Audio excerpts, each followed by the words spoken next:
In 2006, a Canadian programmer named Tobias Lütke tried to open an online snowboard shop. The existing e-commerce platforms were so frustrating, so limited, and so expensive that he abandoned the snowboard business entirely and built his own selling platform instead.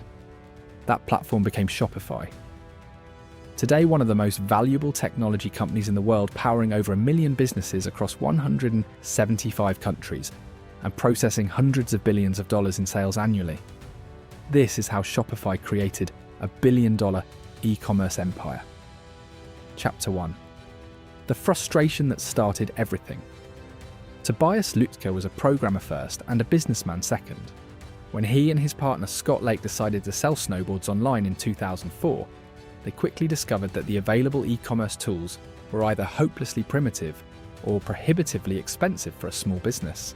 The existing options required technical knowledge most small business owners did not have, looked terrible, and offered almost no flexibility to create a store that reflected the personality of the brand.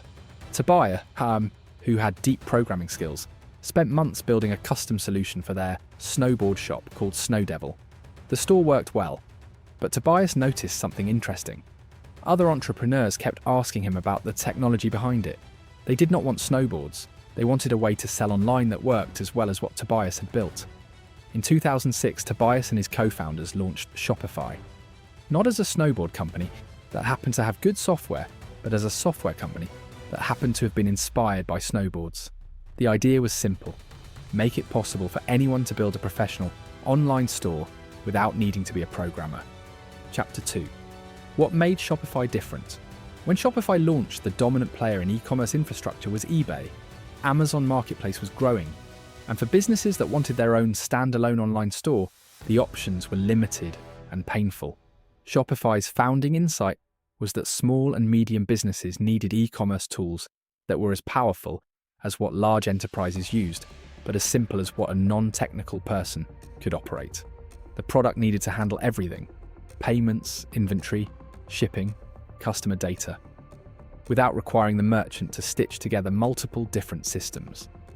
The early Shopify product was built around themes, customizable templates that let merchants create stores that looked professional without any design skills. Payments were integrated directly. The checkout process was standardized and optimized. A merchant could go from nothing to a live online store in hours rather than weeks. Chapter 3. The App Store Model.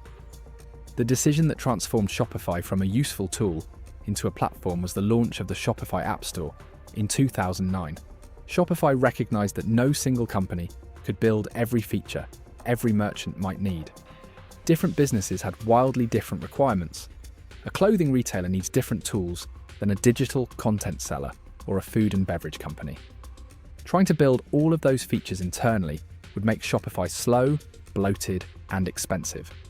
Instead, Shopify opened its platform to third-party developers who could build apps that integrated directly with Shopify stores.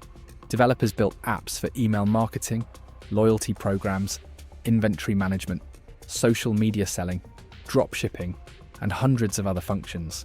Shopify took a revenue share from paid apps in the App Store. The App Store created a flywheel.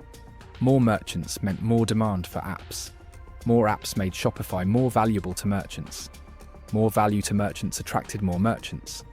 The platform became more powerful with every new developer who joined the ecosystem, without Shopify having to build anything itself. This model, building a platform that third parties extend rather than trying to build everything in-house, is one of the most powerful dynamics in technology business. Apple demonstrated it with the iPhone App Store. Shopify applied the same logic to e-commerce. Chapter 4. Payments and the revenue model. Shopify's early revenue came from subscription fees. Merchants paid monthly for access to the platform at different tiers. But the company's financial transformation came when it launched Shopify Payments in 2013.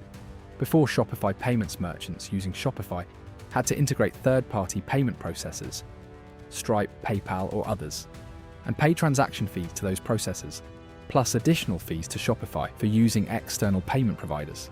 It was complicated and expensive. Shopify Payments simplified everything.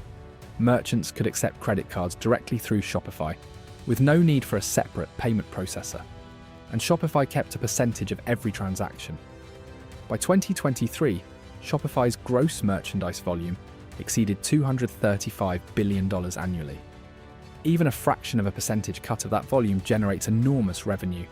The payments business became the engine of Shopify's financial growth, and the reason its revenue scale began to match its ambitions. Chapter 5. Competing with Amazon.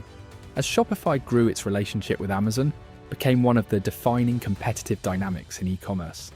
Amazon offers merchants access to hundreds of millions of buyers, but on Amazon's terms. Amazon controls the customer relationship, the data, the fulfillment, and the branding. A merchant selling on Amazon is essentially renting space in Amazon's store. Amazon can change the rules, increase fees, or copy successful products at any time. Shopify's positioning was explicitly the opposite. It marketed itself as the anti-Amazon, a platform that gave merchants full ownership of their customer relationships, their data, and their brand. When you sell through Shopify, your customers are your customers, not Shopify's. You control your pricing, your marketing, your story. This philosophy resonated deeply with a generation of entrepreneurs who wanted to build genuine brands rather than just sell products. The direct-to-consumer movement, brands like Allbirds, Gymshark, and Kylie Cosmetics building audiences directly and selling without retail intermediaries, was built largely on Shopify infrastructure. Shopify also partnered with social platforms including Facebook, Instagram, TikTok, and Google to allow merchants to sell directly through social media while managing everything through their Shopify store. Chapter 6. Shopify Fulfillment and the Logistics Push. Recognizing that fulfillment, picking, packing, and shipping orders, was one of the biggest operational challenges for small merchants, Shopify announced the Shopify Fulfillment Network in 2019. The ambition was significant. Shopify wanted to build a logistics infrastructure that could rival Amazon's fulfillment capabilities, giving independent merchants access to fast, affordable shipping that had previously been available only to large retailers. A merchant using Shopify Fulfillment could store inventory in Shopify warehouses and have orders shipped to customers in 1 or 2 days without managing any logistics personally.